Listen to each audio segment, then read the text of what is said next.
I'm assuming I'm on. I know nothing. We spent the last hour fiddling around trying to make all this thing work, and I think it's working.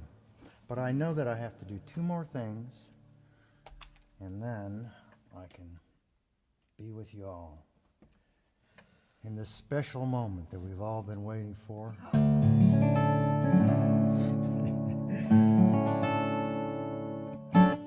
Yeah, it does sound pretty good. Yeah, so what am I going to start with? I think I'll start with something that Joseph Spence recorded somewhere along the line, I think in around 1966, called Great Dreams from Heaven. It comes from the Bahamas. It comes from an ancient sea mariner song. No, that's not right. A folk song, folk music from that part of the world. And Ry Cooder picked it up at some point. I learned it from a friend who learned it from him. And so that's the folk process. Things get learned and passed on. And this is my arrangement of Great Dreams from Heaven.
Great Dreams from Heaven from Joseph Spence.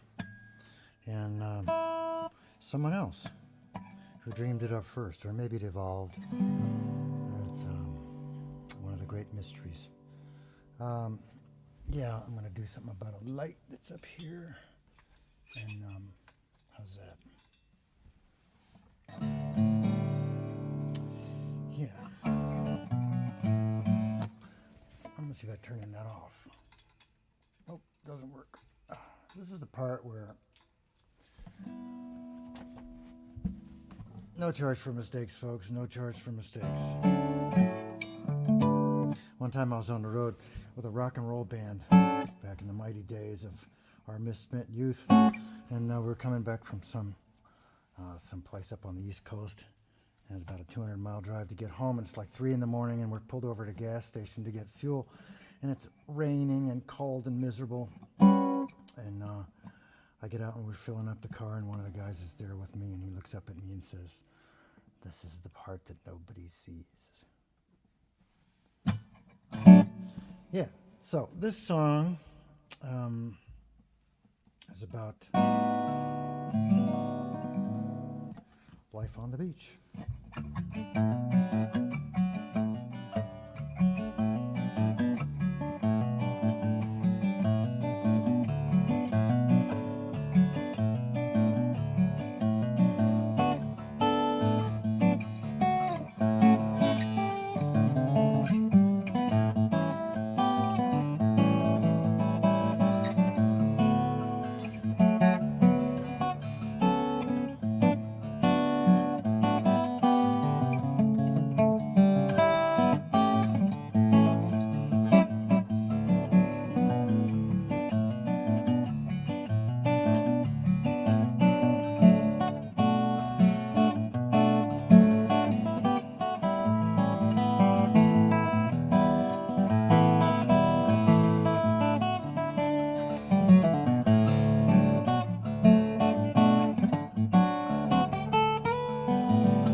Another number or two from the South Sea Islands, where I wish I were at this moment. Yeah, so I'm going to play an instrument.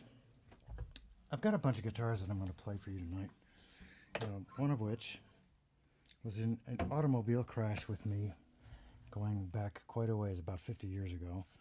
I have to get up and get off camera for a second, grab this instrument.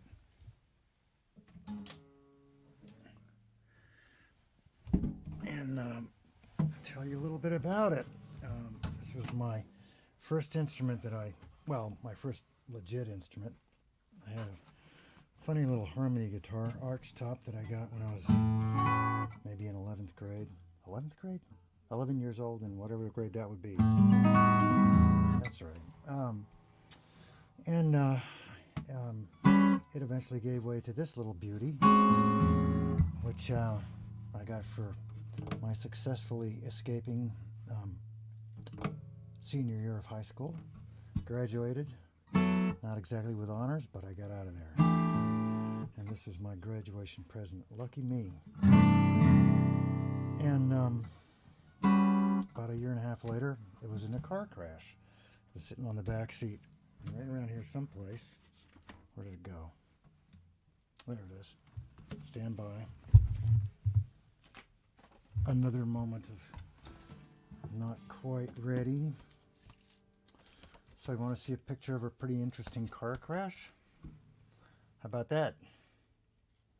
That's me standing there with my mop top in excess. Yeah, so the car, sitting in the back seat was my guitar in a guitar case. And when I pulled it out of the case, that's what it looked like. And truth of the matter is, it's better that the guitar got smashed up than I got smashed up, because I was driving. And I think if I'd been going 1 second slower, I wouldn't be here today talking to you folks. Anyways, I've had the back off of it for the last 25 or 30 years, and I finally got some time over the COVID winter to glue it back together. I attempted to repair it once and did a reasonably good job, but then the part that wasn't so reasonably good needed fixing. So I took the back off, and like everything else, kept putting it off, and 25 years went by, 30 years went by, and I finally decided, I have some spare time, maybe I should fix it. So here it is in all its cracked up glory, and my weird attempt to make the neck wider because of this obsession with classical guitars and classical string width. I've spent thousands of dollars talking to an analyst about it, and so far we haven't solved my problem. Anyway, it sounds pretty good, doesn't it? So I'm going to play some music on this instrument. Maybe I'll play a lot. It sounds good to me. So back at that time, I was just beginning to discover the recording process. And I had an opportunity to record a few songs on this instrument before its demise. And I'm going to play a couple of them for you now. And another amusing attempt to bring back the past. I actually recorded a vinyl record, can you believe it, of these songs. They took the original 50-year-old recordings and made a record. And that's what I looked like carrying this guitar case, back with my Ruby Newman hat. And, oh gosh. Tell them what guitar it is. My wife says I should tell you what it is. So this is a Gibson J50. I believe it was made in 1963 or thereabouts. And it's missing its pick guard. And I don't know what else to tell you about it. I don't want to spend too much time on the guitar geek thing, but it is interesting that it still is around. So this is one of the songs I would have been playing back then with a friend of mine. Maybe he's out there listening tonight. A guy that I knew in high school. So the name of the song is Partly on Time. It's a duet. Where's the other guy? He's around here somewhere.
It's nice to have this instrument back in my hands. I'm going to change my glasses so that I can see what I'm doing. Unfortunately, I won't be able to see you folks. Things will never be the same. All right, so I want to change the tuning. That'll take a second. Yeah. I'm going to play this next song for a student of mine who was kind enough to write this out for me. What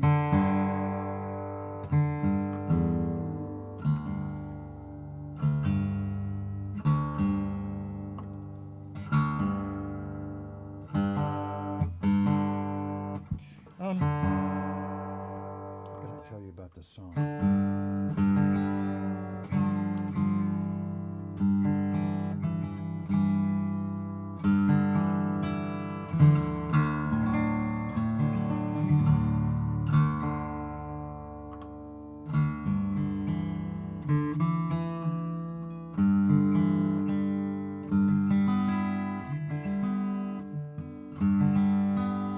Thanks for bearing with me.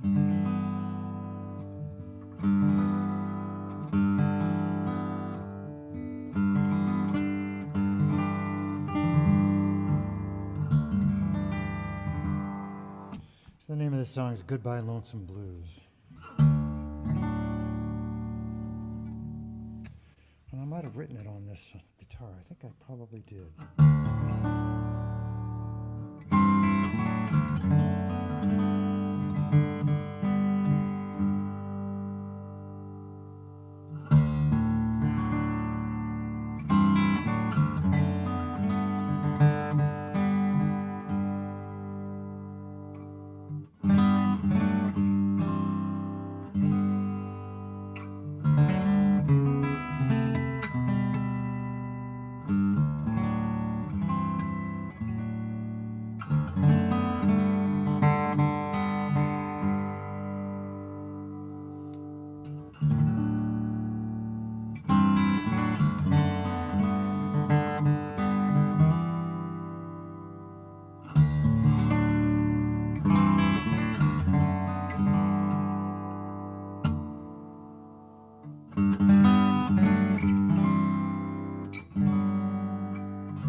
Yeah, I know it's really cheesy to be promoting your albums and all that kind of stuff, and that's not what I'm trying to do. I just think it's fun revisiting those photographs and the songs from those days.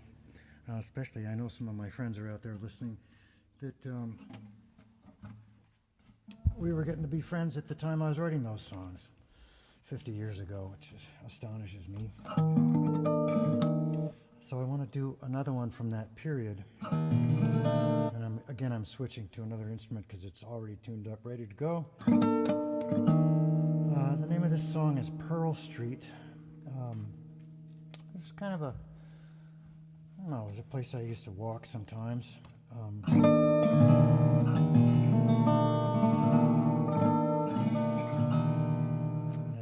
I think of it as a kind of a dream space, I guess you'd say. Anyway, here we go.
So there you are, from my friends down in Florida, and down in Washington, D.C., and then somewhere in California, Pearl Street, from back in the 70s. Let's see, I guess I need to look at the clock. Well, we got a ways to go yet. I'm looking at my song list. So I think what I'll do is I'll play a fairly esoteric piece of Americana. Stephen Foster is a name that I think he was one of the earliest successful singer-songwriters. I hate to use that term because it's so common these days. Who had a smash hit. His vehicle was the printed page, and people all over the country were interested in playing what they used to call parlor music, where you'd sit around the parlor and play music for each other, either on the piano or on a stringed instrument. Could be a guitar or a banjo, or maybe an auto harp if you could get your hands on one. He wrote a lot of music for young America of the time. And one of the pieces that he wrote was Oh Susanna, which I'm sure everybody knows, and you probably know the James Taylor version of it, which he makes into a rather warm and fuzzy version that's almost a little bit bluesy. Certainly was contemporary at the time it was recorded. But it leaves out several crucial verses, as do just about any version you hear these days, and it also leaves out the vernacular, which at the time was mimicking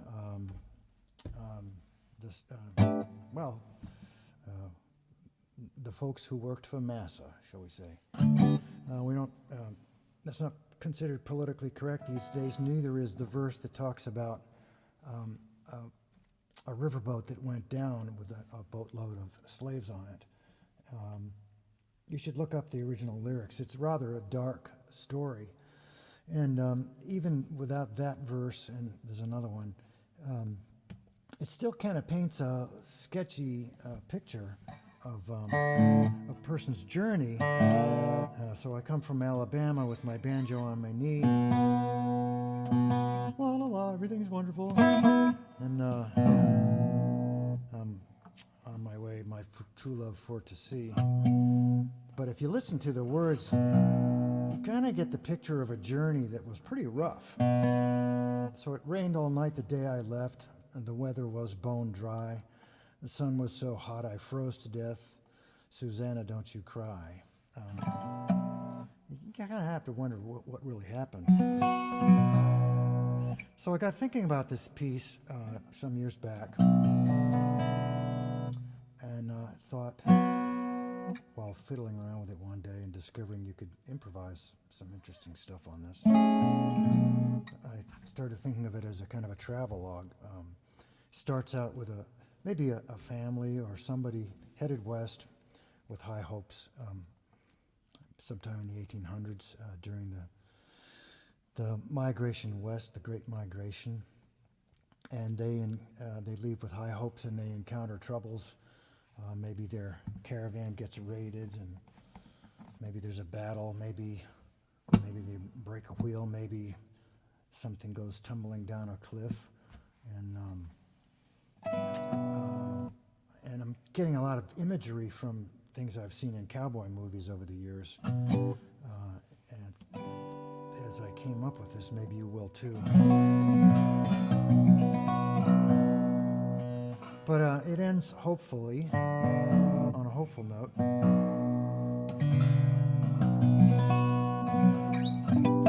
And there's a part in here that reminds me of one of my favorite Gary Larson cartoons, which is there's people walking into a saloon, and there's a guy over in the corner, and he's playing the piano, and his buddy sitting next to him says, "Uh-oh, Ernie, bad guy's coming in. Better switch to a minor key." So at some point I'll switch to a minor key, and then the song gets intense, and then all heck breaks loose, and then they come to a hopeful resolution, and then they go off into the sunset, and all is well. So here we go. Oh, Susanna.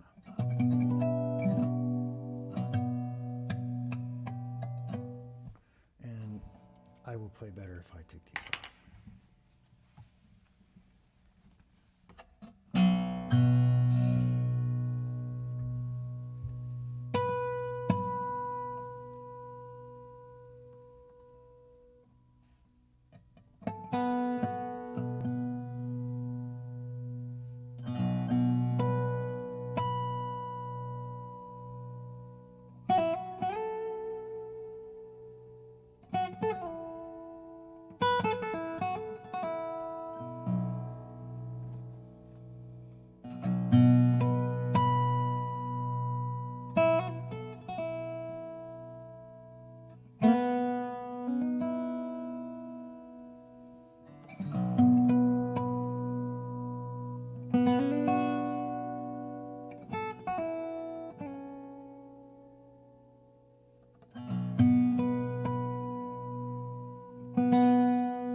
I wonder what happened to that family.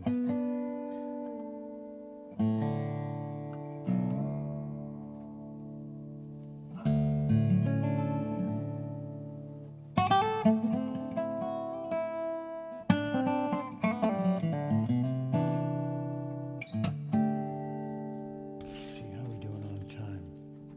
Yeah. So I want to do something on a classical instrument. It's around here someplace. Oh, here we are.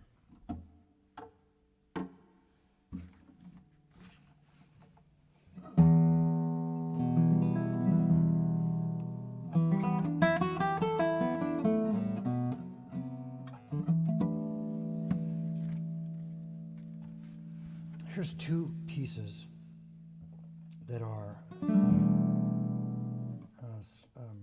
sketches, I guess you'd say, of the statue of the thinker by Rodin. Pardon me while I refresh myself with some water. Thanks, sorry. All right, so these two pieces are written by a guy named Stanley Watson, who was a fellow who lived in my hometown for some years. Came over here from England and had spent his youth, his young life, traveling around Europe, learning the instrument, guitar, and composing.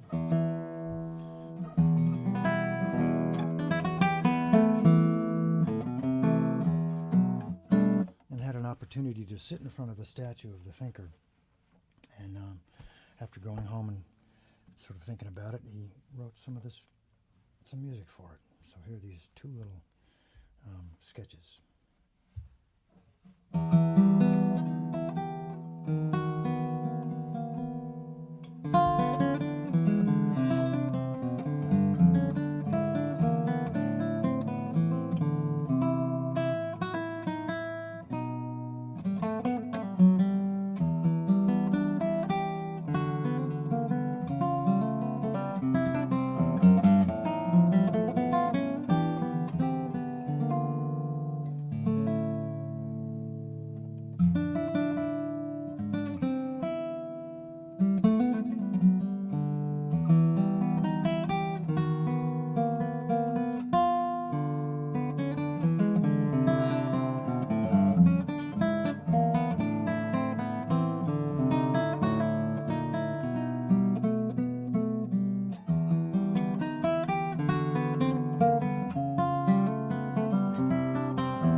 So that was my warm-up for this one. So you may notice this picture up on the wall behind me. Yeah, you can kind of see that. Some people walking on their donkeys through a village in the old world. Could be Mexico, could be Spain. There's a wonderful series of little short stories, vignettes kind of, written in poetic verse by, well, I've got the book around here somewhere I should show you. There's a whole book of this stuff. It's called Platero and I, Platero y Yo, by Juan Ramon Jimenez. See this? There they are, there he is. It's a wonderful story, this fella and his donkey walking across Spain and encountering people and interesting little events and scenes in little villages and towns with communities of farmers and just the salt of the earth kind of people. And this is a much-loved collection of literary works in this Spanish tradition. And there was a piece written, a rather long piece actually, about this, by this title. I'm not going to play that piece. I'm going to play the one that's written by Stanley Watson. He was asked to write some music for a movie that they were trying to make of this story, and the film fell upon hard times. They found the donkey that they wanted to use for the movie, and they loaded him onto an airplane and was going to ship him over to where they were going to do this the filming.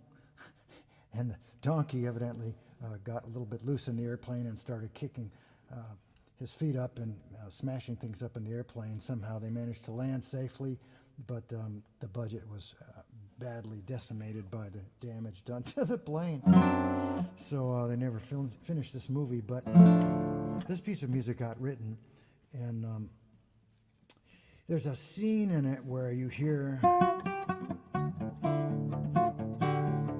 and what that is a couple of girls, little kids, come running out from behind a building, and they set themselves upon this little boy who's been walking down the street carrying a couple of buckets of fish that are out on a stick that he's got over his shoulders, a couple of buckets hanging, and he's singing fish for sale, in this little village where Stanley was living at the time, and composing this piece of music, and he was kind of stumped for the next part, and here came this little incident, and it inspired him to write that part of the film, of the music. So you'll hear that in this piece, and it starts kind of like the Oh Susanna thing, or I guess the rising of the sun coming up, and this man setting upon his journey with his friend, his little donkey named Platero. So here it is, Platero y Yo, the Chiriana Suite by Stanley Watson.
So that goes out to all Stanley's family, friends, former students. So I think we're sneaking up on quitting time. Well, I'm just getting warmed up. I'm going to play one or two more. I think I'll switch back to this wonderful instrument made by a fellow named Bernie Lemon.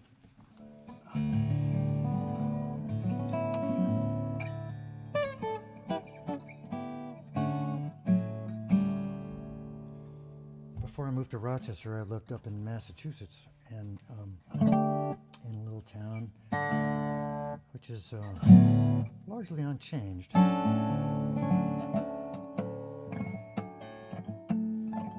Lots of history around there, and there was this bridge. I lived in the town where the Revolutionary War started, one of two places. Well, it started in a bunch of places, but there was a big battle in Concord, Massachusetts, after the one in Lexington, pretty much within hours. And I used to go down to the river, to the bridge, the famous bridge, the rude bridge that arched the flood, where once to April's breeze unfurled, there the embattled farmer stood and fired the shot heard round the world. And we'd go fishing there, right where a bunch of Americans and British soldiers were shooting at each other way back in the late 1700s. And so this is a piece of music I wrote living there, and it's called My Old Backyard, which is kind of a dopey name, but that's what it ended up being called. And again, no lyrics. While I'm thinking about it, I want to thank Guitar Solo for inviting me to do this show. So nice of them to provide this stage, or at least this portal out into the world. And I want to thank them and help promote them a little bit. They are one of many stores struggling to stay afloat during this time, and I'm glad to be part of their music offering. Thanks to the Dean and Sung Min who helped me set this up. And so there we are. Yeah. So here we go.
Well, I guess that's probably where I'm going to quit.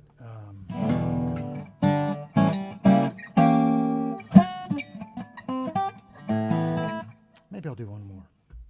A little bit of rock and roll for you.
song from my father, a song for all you folks. And thanks so much for joining me, and I look forward to seeing you the next time. Hopefully the next time we'll be in person somewhere down the road. Until then, take care, and thanks a lot again to Guitar Solo for putting this on. And now we'll take the reflection off of my eyeglasses, and I bid you good night.